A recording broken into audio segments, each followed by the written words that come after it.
Hello, welcome to this week's episode of Beneath the Page. This was a lovely interview with Alice G. May, returning to tell us about her favourite books this time. Unfortunately, the first mistake I made was encouraging our tech guy to go to university, and the second was thinking we could do everything as he usually did by ourselves. We've managed to rescue the sound, but not the second camera. Bear with us because Alice is really engaging, but you might prefer the audio-only version on other platforms like Spotify.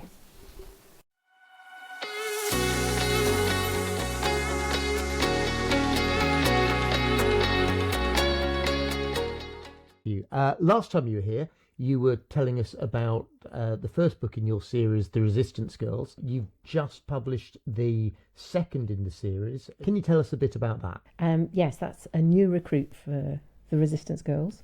And it was really fun to write, actually, because it's very, very local. Although it starts in Bristol, it very quickly bounces down to the south coast. It's fascinating to do all the research for that. It's all about the development of ground control intercept radar systems in the early part of World War II, where the Battle of Britain's raging, and how it was one of the really key developments that helped turn the tide of the Battle of Britain in our favour. And everybody being told to eat carrots because that's... Sorry. Is this not...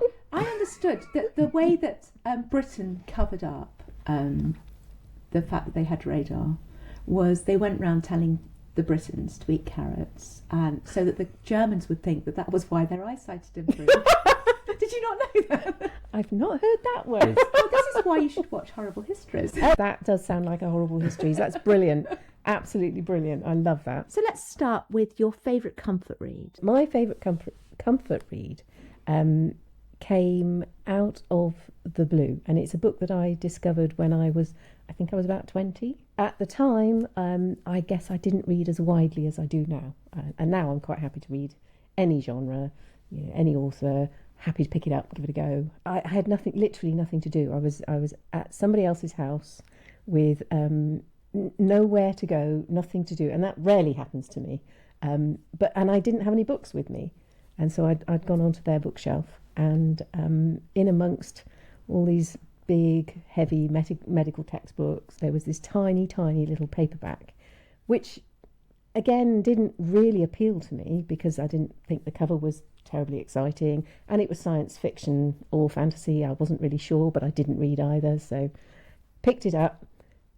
As I say, started reading it and couldn't put it. It was the very first in the Dragons of Pern, Anne McCaffrey's Dragons of Pern. I've got the second one here. I couldn't find the first one. So this is Dragon Quest. I think the first one is Dragon Flight. And I then went on and read everything that she'd ever written right the way through. And I keep coming back to the series every time. What makes you do that? I think it's the human connection in it, even though it's fantasy and science fiction, and some of her other series are set in deep space on spaceships with, cryogenic suspension and all sorts of very sort of science fiction-y ideas. I think it's the human stories within it, and I just love the fact that even though it is so out of this world, it is very, very much a part of this world as well, and they're just lovely stories, really. Okay, so the next question, the book you loved as a child. Oh, well, there are so many of those. Obviously, I read from a very early age, and my dad used to read to me a lot as well, my siblings and I. He used to read the Arthur Ransoms to us, which we absolutely loved. Yes. We were a sailing family, dinghy sailing family, so of course Swallows and Amazons, all of that, just great. And then, of course, there's your classics like Watership Down, all of those, which I really, really loved. But which is a really quite brutal book in places for it is by today's standards for children. Absolutely, and I have to confess, I think I may have been a little young when I first read it, so maybe I would be a bit cautious about giving it to a child the same age that I was when I read it. However, I do think your youth and naivety can cushion you to some of that brutality, and you can only imagine what you can imagine, if you see what I mean. unlike seeing something on the screen where it's very, very Yes, brutal that and is an hard important hitting. difference, I think. And I remember when I saw the actual film of Watership Down, being far more upset than I had been when I actually read the book. But yes, but I mean, I love children's literature, and actually I had the joy of working as a school librarian for a few years, and there are a couple of children's books that I really, really would highly recommend. Such as? Well, the first one, absolutely, is Ali Sparks' Frozen in Time. I don't know if you've read that one. No. It won the Blue Peter Award. I've got a copy of it here. So that's Ali Sparks' Frozen in Time there. And she's the author of the Shapeshifter series as well, which is fantastic. So I was frequently handing this out in the library going, you're just going to love it. It's just amazing. So it's fantasy as well. It's actually, no, it is and it isn't, in that, yes, there's obviously a little bit of cryogenic suspension in it. It is kind of set in this world in 2009. But these two kids, bored for the summer, they go around in the garden exploring, and they come across a hidden chamber from 1956. And in it they find two children the same age as them who've been frozen in time by their scientists. Then they wake them up, and it's the interaction between the 1956 attitude and the 2009 attitude, and that interface is just fantastic. And it's really funny the way she writes it as well. She's got a really good sense of humour. So I would recommend, again, anything by Ali Sparks. So yes, and I loved her Shapeshifter series. I'm interested in that one. I used to read a lot of sci-fi, and I don't anymore, but when I do and I find the right book, I love it. Yes, this is the thing, because I wouldn't say that I'm a particular sci-fi fan, but I think if I find a sci-fi author whose book I've enjoyed, then actually, do you know what, I really do. But I'm like that with authors. I tend to be quite loyal. Yes. I love finding a series. That was why I was delighted to find your series, actually. Thank you. There's 6 books in the series and possibly more coming. I was like, oh good, I don't have to find another author. Oh, bless you. That's 5 books I don't have to think about. Oh, you are so sweet. Not that we're saying your books aren't thought-provoking. No. The book that's not for everybody, but that you love. Am I allowed to mention a non-fiction book? Yes. Absolutely. Okay. Book. Yes. So, I mean, I don't know if everybody like me does a lot of research on World War II. I do. I have an entire bookcase of Dorset World War II. But this is the Dorset at War, and it's a diary of World War II. And you can see I've got lots of sort of notes in here for various bits, and it takes you through the war for Dorset from literally the first day, daily, as to what reports were coming out. And it's just fantastic, not only for the books that I'm writing, which are obviously very Dorset and Hampshire centred. Brilliant. But it's actually fascinating to see the photos and basically, I'm not quite sure where they've got them all from, but it's a fantastic compilation. It's by Rodney Legg. If you weren't writing the books that you are writing, would that still have appealed to you? Is it just the research element? I like real history, and I like to find out what people were actually doing under certain circumstances. When you pick up books like this, you can't help but be fascinated. So. Okay, so the book that's a guilty pleasure, so something that you love, but which other people might look down a bit on. 2 authors. I love Katie Ford. I mean, who doesn't love Katie Ford? She's fabulous. I feel that romance gets a bad rap, really bad rap. But I love something with a happily ever after. Yep.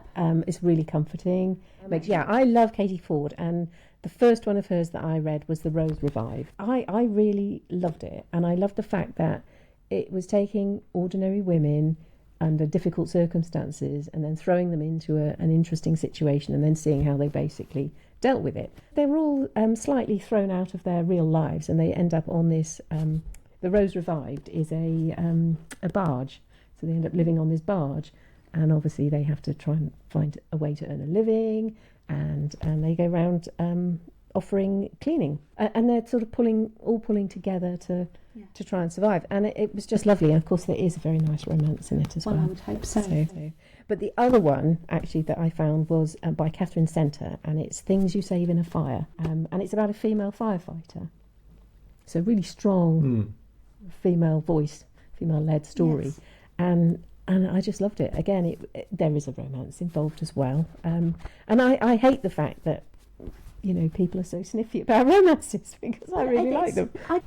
But it's not even just romantic fiction, because I think that's probably more sort of actually women's fiction. People are just snippy because women write and enjoy books, I think. Possibly, I don't know. And they cover women's issues as well, and I imagine that women, I mean, you're right, there is so much more to this. Yes.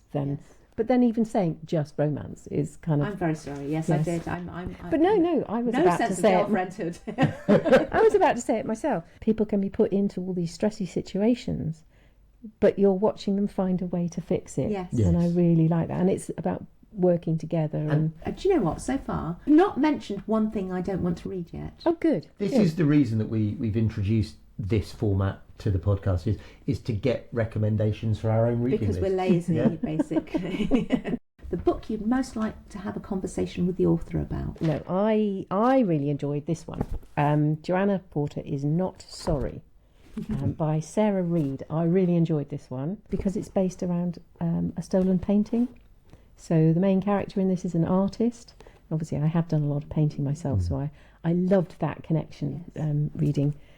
To read all about how her process but then her painting falls into the hands of somebody else. It gets really famous, but she gets no credit for it, and she works out how to steal it back. She's clearly just snaps and just goes for it and nicks it, and then it's, well, now what do I do when I've got this painting? And it's really good, really, really good. So I'd love to speak to Sarah Reed about the idea behind that, and how much actually she knows about painting, because quite clearly she either is an artist or she's done her research. Okay, the book that surprised you. This one is a book that actually my husband bought it, thinking that it was adult fiction. And then he realised that it's teen fiction. At the time, he was working every hour that was available, so any time to read was quite precious, and he felt that maybe this wasn't quite the book for him, so he wasn't going to read it. And of course, we had 3 teenagers and a child under 10 at the time, and I thought, oh, teen book, great. It's called The Ranger's Apprentice, The Ruins of Gorland by John Flanagan, and it's the first in a really long series. When the children would come home from school and we'd have tea, we'd obviously have the conversations of how was your day, I'd all sit at the table together. How was your day? What was the best bit of your day? Is there something that maybe you'd like to have done differently today? So I didn't eat with the children, but once we'd had that little sort of download on our day, I would then read to them, and I thought this would be an ideal one to try. It surprised me because, having announced to the children, I've got this brilliant book we're going to read, I then opened it and had to read the prologue, and I was thinking, oh, the prologue is actually quite hard work, because he sets the history for this world in it. In this book, I think you just start at chapter 1. The prologue's great, you can go back to it and read it later if you want to, but from an accessibility point of view, with to try and engage the children. There were certain books that I started reading with Peter, my eldest, where he just said no. The beginning. Yes, you can switch them off, can't you? Exactly. And books that I think he would have loved if we'd persevered with. Yes.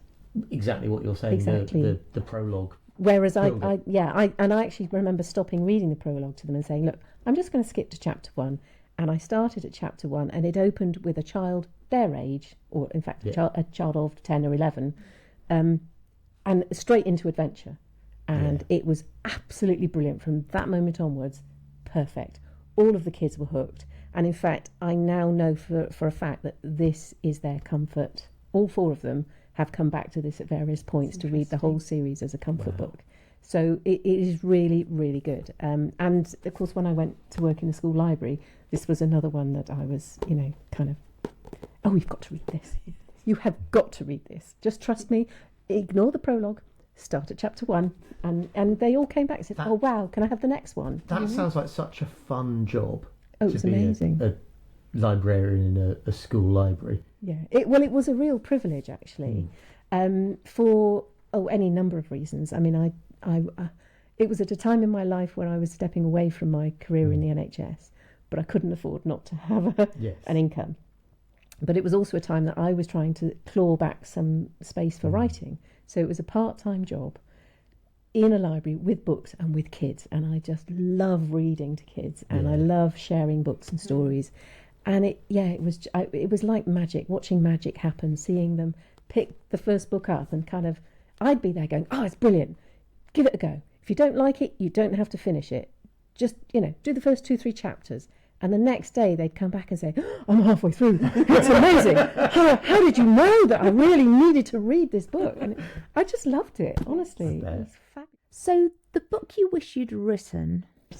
The book I wish I'd written. Okay, that is another dragon-related book. Yes. I'm seeing a pattern emerging. I love dragons. Really love dragons. One of these days, I am going to write a book about dragons. It's all up here. It just hasn't made it onto the page. But this book is Fourth Wing by Rebecca Yarros. Yeah. As you know, I've mentioned that my daughter Hannah Kingsley is from Kingdom Book Design. A previous guest. Yes, on she this has podcast. been on the podcast before, but she also runs a business called Kingdom Book Designs, in which case she does sprayed edges, and they do a lot of embossing on the hardbacks.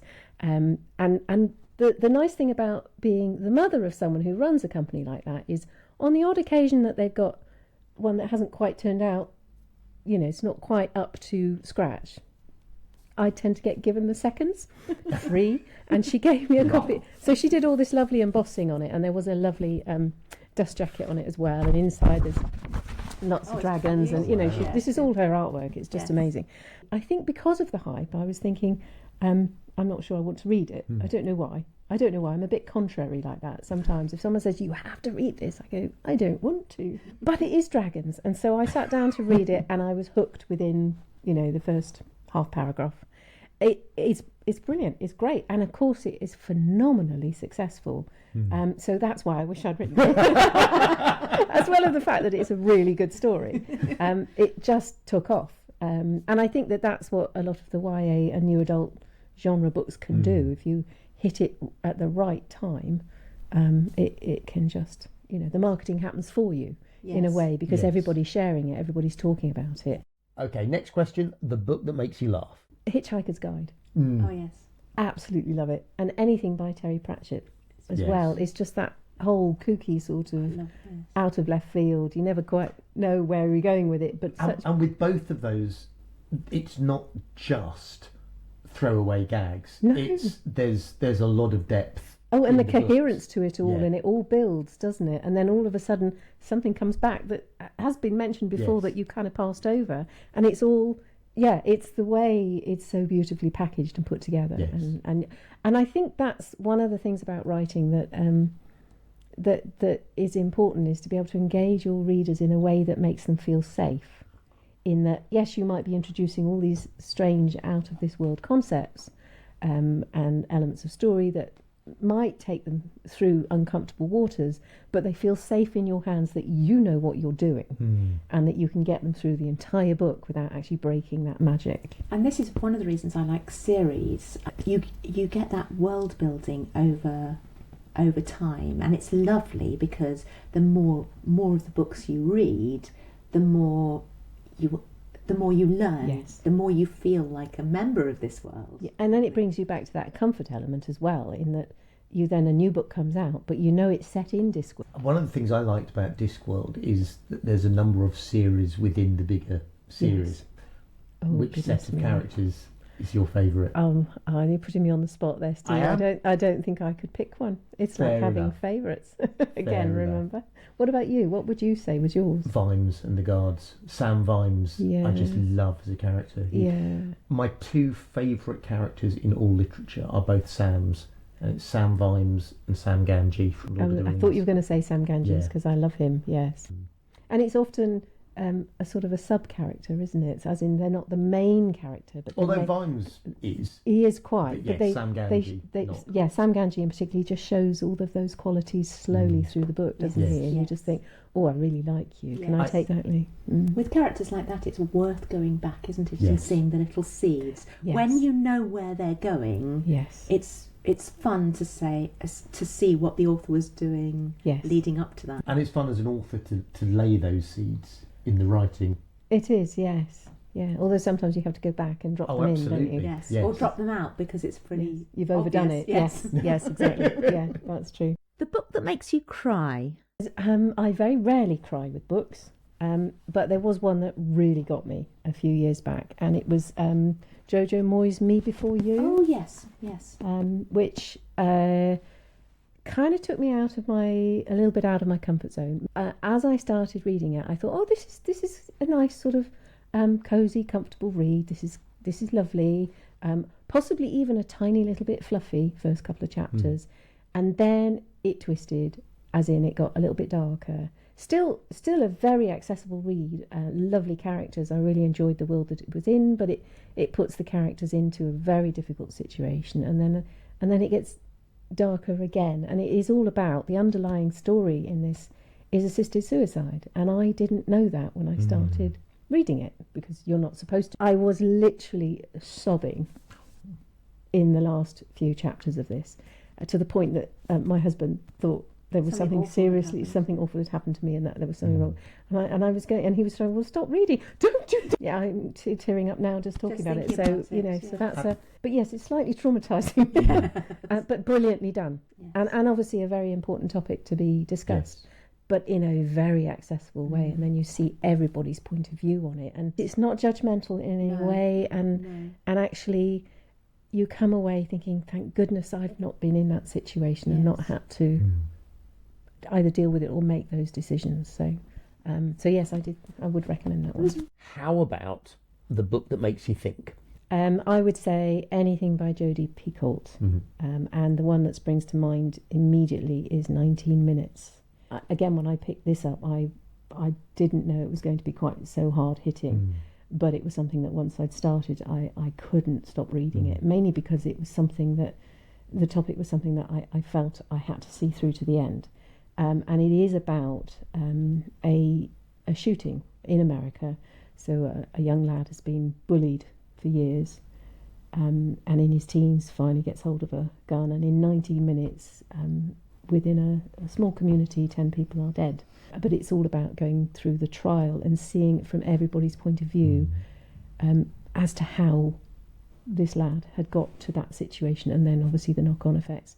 And it was very disturbing, but something that I felt I needed to witness. It does seem from the answers you're giving us that sometimes your reading habits should come with a health warm. A lot of the time I'm in sort of like fluffy mode, and I just want escapism, and I read that quite a few years ago, so it's not something that I would necessarily pick up at the moment, mainly because I'm writing all the time at the moment, and if I have a break to read, it really needs to be escapism.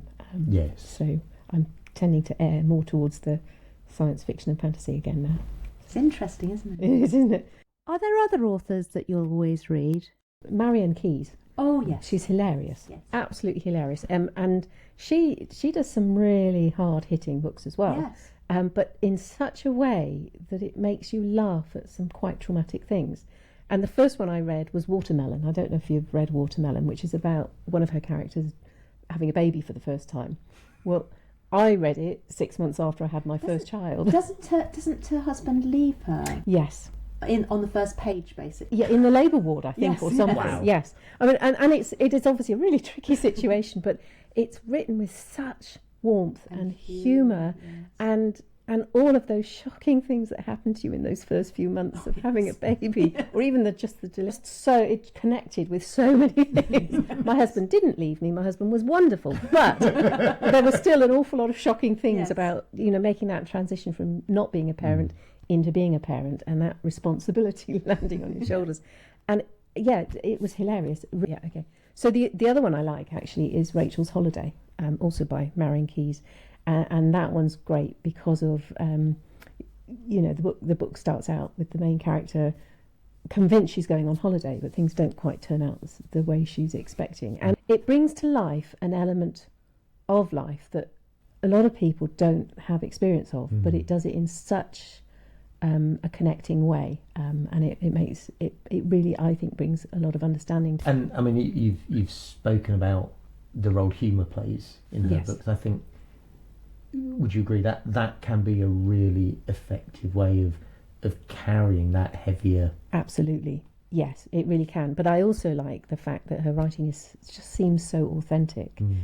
Because I don't know if you've ever heard her speak. Oh, yes. She speaks like she Yes, writes. she does. Yes, She's yes. just amazing, Yes. and she is hilarious. Yes. So yeah, she But just really vulnerable at the same time. yes, but also very encouraging. I've heard her speak for writers, as in, you know, if you want to write a story, get on out there and write a story. You know, you can do it your way. Bit of a Marian Keyes fan. Is there a book that you think more of us should read? Something that you think is wonderful, but which for a lot of us will probably have just passed us by?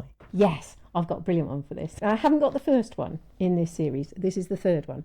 And it's a book that I actually, the minute I'd read it, I sent it to my mum. It's called Away with the Penguins by Hazel Pryor. And it is basically about an octogenarian lady who decides that she hasn't done enough with her life, and she decides to go to the Antarctic to save the penguins, because she reads an advert in the paper, and it's brilliant. It's really funny. So this is Gone with the Penguins, which is the third one in the series. So we've got Away with the Penguins, something else with the penguins, and then Gone with the Penguins, and they're just brilliant. They really are. And it's done from the point of view of the octogenarian, her housekeeper, who is trying to keep the wheels on, basically, looking after all of these things. And this one is from the point of view of a small child as well, who comes into the story. I thought you were going to say from the point of view of a penguin. There is a very lovely penguin in it, though. And there's a lot of lovely penguins, but one particular. So she actually, you know, she goes off on this quest. She's going to go to the other side of the world to look after penguins, because she's worried about the planet, she's worried about the penguins, and realistically, you know, what can an octogenarian do? Well, get involved, you know. And it's just written beautifully from, obviously there's a lot of things that she has to overcome. It's quite intense going down to Antarctica. And it just was brilliant, and I just loved it, and I just thought, Mum, you've got to read it. So the last great book you read, with a capital G, a great book, rather than just a great book. I read something really fantastic a few years ago, and that was The Martian by Andy Weir. Absolutely loved it. It blew me away completely, and I loved the fact that it was so irreverent. There was such bad language in it, but it was appropriately so, yes, because he was in a really sticky situation. And of course there's obviously been the movie since. I haven't read the book, but have you not? But I've seen the film and I love the film. Yes, it was a very good adaptation, but I still think the book's better. And I think that's because it drills down into the science of trying to get off, you know, being abandoned on Mars and then trying to find a way with very little to A, survive, and then B, get home. So I really did love that, and my brother recommended it to me, and it just, you know, and he doesn't read that much, so when he says he likes something, it's like it must be good. Yes. And then I came across, I was in a bookshop in London recently, and just killing some time because I had a train to catch, and I picked up Project Hail Mary, which they're also doing a movie on. Good. So in some ways, I felt that he couldn't top The Martian.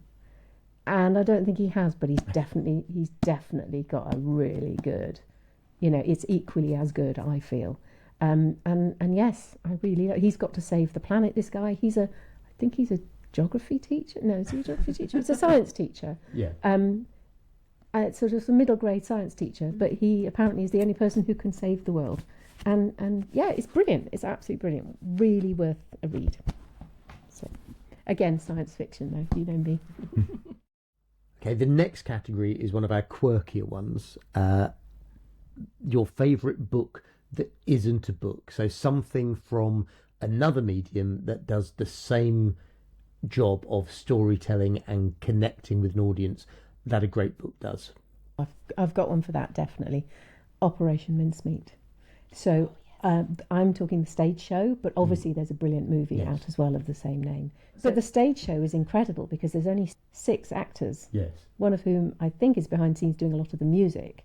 And so most of the time there's 4 or 5 of them on stage, but they play multiple parts each. And even within one scene, they just change. They change a hat or they change a prop or something, and they're suddenly somebody else. And you see it happen on stage in front of you. And of course, it's the musical element. Honestly, I think it's coming to the Mayflower. soon. Really worth getting tickets. Just brilliant. And of course it's World War II. But I do love the film as well. The film really gives me the right vibes of it too. And that's kind of where I'm going with the Resistance Girls. So your favourite of your own books? Well, I'm not sure. Are we allowed to pick favourites? Yeah. Yes, they're not children. Yeah, I do have a favourite, and it has to be the Resistance Girls, the first one in the series, because I think it's because up until that point I had been bashing my head against the whole submissions windows, trying to get manuscripts into the hands of agents with the hope that they would then sign me and then get me a publisher. And I'd given up with that one. And in fact, my daughter, as you know, who also writes, she said, you're not enjoying writing anymore. I think, it might be worth just stopping with the whole trying to get published and just go back to enjoying writing for yourself. What do you like about stories? What do you want to see? And so that's what I started the manuscript for the Resistance Girls doing. And it was interesting because the minute I let go mentally of all of that, suddenly the enjoyment came back. Yes. And it really did. And I just had such a ball with it. It really... And you can tell that's what it feels. That's very sweet of you. I'm glad that comes across because it was... And of course, I'm now really enjoying writing the rest of the series because, of course, it did get picked up. Boldwood Books, absolutely brilliant. Yes. It's wonderful to work with them. When the editor rang me to say, yes, we'd like it, she said, but we'd like 6 of them. Every 6 months? Yeah, yes, one every 6 months. But it is lovely. It is really, I'm The really miracle is enjoying we it. still see you. Sometimes you do, yeah. I've only just come out of my writing cave because I've just finished writing book 3. The last question, is there a book, possibly one that didn't fit any of the other categories, that you're just bursting to talk about and you want to tell us about now? You'll quite like this one because it's got music in it. Oh, good. A little bit like, sorry, what's your book called, Steve? The Songs of Us by Emma Cooper. The thing that grabbed me was it says, if Melody hadn't run out of de-icer that day, she would never have slipped and banged her head. She wouldn't be left with a condition that makes her sing when she's nervous. And she definitely wouldn't have belted out the Arctic Monkeys. I bet you look good on the dance floor in assembly at her son's school. So immediately I'm thinking, okay, I quite like this woman, but it brings music in as well, which is obviously another dimension which you've done yourself with your book. I'm sold on this already. But I do think music connects us in so many ways, and obviously they keep throwing various songs into this, which. You, as a writer, you have to be careful, don't you? Yes. About copyright and things. But if you pop a title in, I think you're no. You can't quote lyrics. You can't quote lyrics. So as I say, music. I thought you'd like it, and yes. Thank you for that. Music is just such another lovely way to tell stories, isn't it? So tell us more about your new book. Yes, that's the new recruit for the Resistance Girls. The overarching premise of the whole series is that they said women were a liability in war. They were wrong. It takes us back a little bit into the very early days of the war when our main character really trying to establish what she's going to be doing. She's running away from a very difficult prospect, a forced marriage with a gentleman she really doesn't like. And so she basically joins the ATS as an escape route. Goes you back to tell you why she's there. Yes. It then moves on from there. So she's a fantastic character. I think she's great. She's an engineer in her. She's very, very talented. And it is all about how she gets picked up by Major Stapleton, being the sort of unique person that she really needed to be part of the Women's Secret Army, and where they go from there with their mission. So Alice, thank you for coming back on. The only guest so far whose first experience of being on the podcast wasn't so bad that it scared them off making a return appearance. Or she's just not very good at saying no. It could be that. Either way, thank you. And Alice, where can people find you online? I have a website, www.alicegmay.com. I obviously got social media for Alice G. May as well. Alice, thank you again. We've had a great time. I hope you've enjoyed it, and I hope you've enjoyed it as well. If you have, please don't forget to like, subscribe, or whatever your platform of choice asks you to do. And hopefully we'll see you again for another episode soon. Thank you. Goodbye. Bye.